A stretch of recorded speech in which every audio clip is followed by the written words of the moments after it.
आज कौमी असम्बली में डिजिटल नेशन पाकिस्तान बिल पेश किया जाएगा।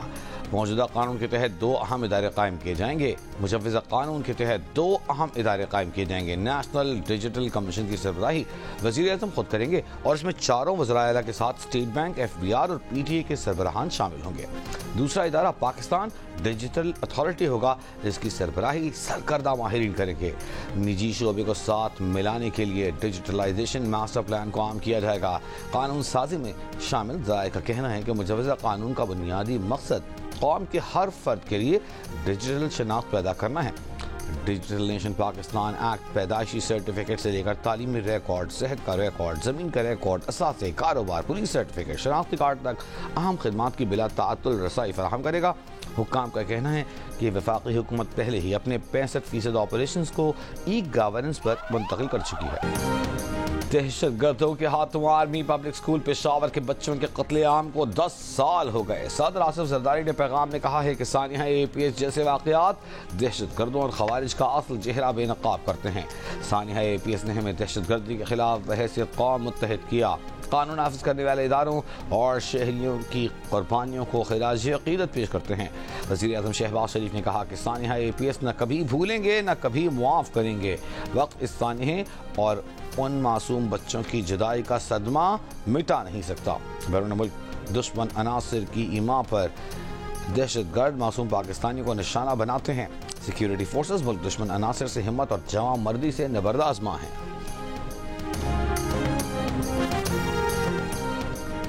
PTI का सिविल नाफरमानी तहरीक शुरू न करने का फैसला।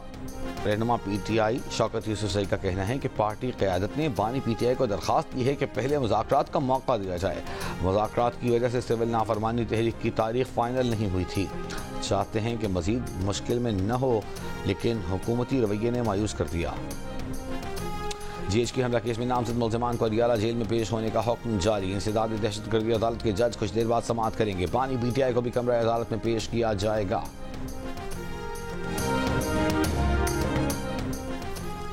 आज से हाई स्पीड डीजल 3 रुपए 5 पैसे फी लीटर सस्ता कर दिया गया। हाई स्पीड डीजल की नई कीमत 255 रुपए 38 पैसे फी लीटर। पेट्रोल की कीमत बरकरार रखने का फैसला। लाइट डीजल की कीमत में 2 रुपए 78 पैसे फी लीटर की कमी। लाइट डीजल की नई कीमत 148 रुपए 95 पैसे फी लीटर।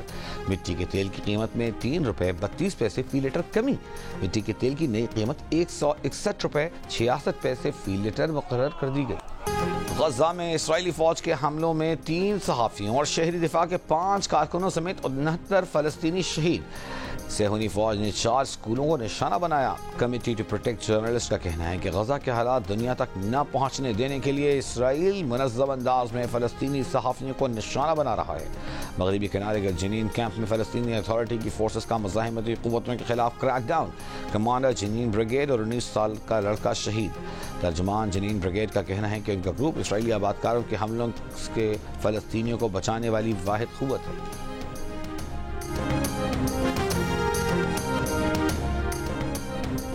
पोलियो के खात्मे के लिए मुल्क के 143 अजला में मुहिम का आगाज। 22 दिसंबर तक जारी रहने वाली मुहिम में 4 करोड़ 40 लाख से ज्यादा बच्चों को पोलियो से बचाव के कतरे पिलाए जाएंगे। मुल्क में इस साल पोलियो के 63 केसेस रिपोर्ट हो चुके हैं। महकमा सेहत का कहना है कि इस साल बलूचिस्तान के 19 अजला के 163 माहौलियाती नमूनों में पोलियो वायरस की तस्दीक हुई है।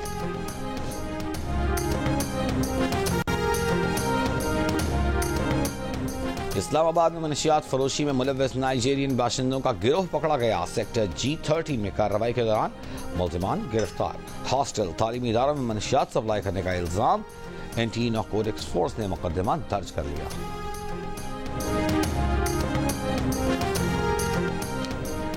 स्टेट बैंक की मॉनेटरी पॉलिसी कमेटी का इजलास आज होगा। शरह सूद में 2 से 3% मजीद कमी का इम्कान। स्टेट बैंक का पॉलिसी रेट इस वक्त 15% है। मॉनेटरी पॉलिसी कमेटी गुज़िश्ता 4 इजलासों में पॉलिसी रेट 7% कम कर चुकी है। मुआविन खुसूसी बराए पावर मोहम्मद अली कहते हैं, कोई गड़बड़ नहीं थी तो IPPs ने SECP को ऑडिट क्यों नहीं करने दिया, स्टे क्यों लिया। बिजली महंगी होने की एक वजह 8 रुपए फी यूनिट टैक्स भी है। कोशिश है कि टैक्स 3 रुपए तक लाएं।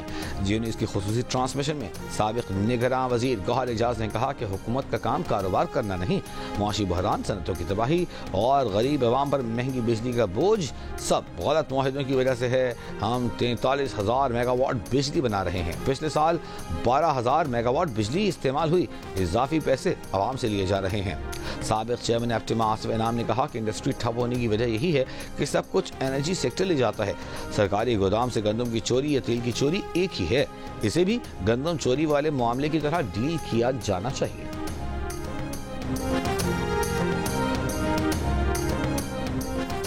हबको के साबिक CEO खालिद मंसूर ने कहा है कि IPPs ने कभी फॉरेंसिक ऑडिट से इनकार नहीं किया। हुकूमत को देखना होगा कि जो आप करने जा रहे हैं उसका फायदा क्या होगा, आप आवाम को कितना रिलीफ दे सकेंगे। जियो न्यूज़ की खुसूसी ट्रांसमिशन में CEO अल्लाह की पावर रोहेल मोहम्मद ने कहा कि जो IPPs गलत काम कर रही हैं उनका फॉरेंसिक जरूर होना चाहिए। कहा जा रहा है ओवर इनवॉइसिंग हुई तो इसे हुकूमत को रोकना चाहिए। मुआहिदे में ऐसा मैकेनिज्म मौजूद है। माहिर मुआशियात अम्मार हबीब ने कहा कि इजाफी बिजली की नीलामी कर दें, कहीं सनअतें लगाएं और उन्हें कम कीमत पर बिजली दें। कोयले से बिजली की पैदावारी लागत 14 से 16 रुपए है। इंडस्ट्री को 100 मेगावाट बिजली एक फिक्स कीमत पर दें।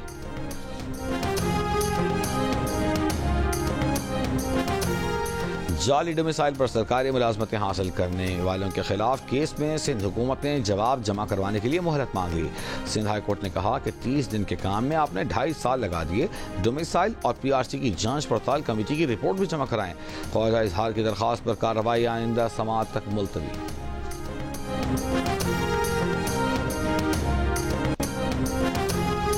रहनुमा MQ ख्वाजा इजहार अल हसन ने कहा है कि किए गए मुआहिदे पूरे नहीं किए गए तो हुकूमत में रहने का कोई जवाब नहीं। सुप्रीम कोर्ट कराची रजिस्ट्री के बाहर मीडिया से गुफ्तगू। कहा अदालत ने उनका केस डिसमिस कर दिया कि कमेटी से रब्ता करें। इंसाफ जालिमों की हिमायत में जाएगा तो कौन अदालत जाएगा।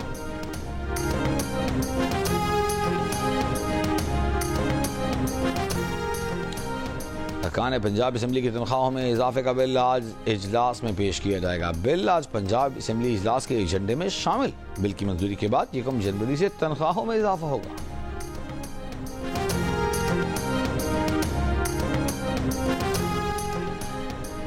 स्वाबी के थाना फरमोली की हुदूद में मोटरसाइकिल सवार मुलजिमान की पुलिस पर फायरिंग। कांस्टेबल इश्तियाक अहमद जाँ बहक, मुलजिमान फरार, तलाश जारी। इसराइल के शाम पर हमले जारी। साहिली शहर तारतोस में बमबारी के बाद जोरदार धमाका। सहूनी फौज शाम की फौजी तंसीबात हवाई अड्डों असलहा गोदामों पर एक हफ्ते में 800 बमबारी कर चुकी। जनूबी शहर करीतरा के 300 कस्बों पर कब्जा कर लिया।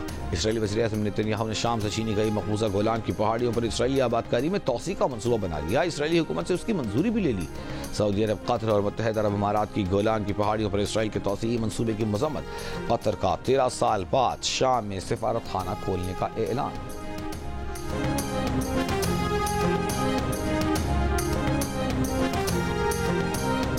फ्रांस के जजीरे मायोटे में सदी के बदतरीन समुद्री तूफान चेडो से तबाही।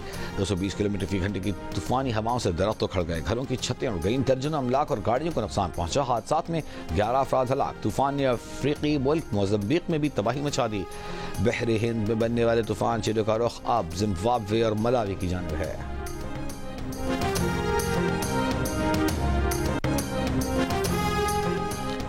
High performance coach Tim Nelson के मामले पर बेखबरी नाराजगी का सबब बनी। उन्हें न रखने के फैसले से मुकम्मल बेखबर रखा गया। पाकिस्तान रेड बॉल टीम के साबिक हेड कोच जेसन गिलेस्पी का ऑस्ट्रेलियन मीडिया को इंटरव्यू। कहा माजी के चंद वाकयात के बाद इस मामले ने मुझे सोचने पर मजबूर किया कि मेरी ज़रूरत है या नहीं। सिलेक्शन कमेटी के मामले पर मुझसे कोई बात नहीं की गई थी। बाबर आजम को ड्रॉप करने का फैसला नई सिलेक्शन कमेटी का था।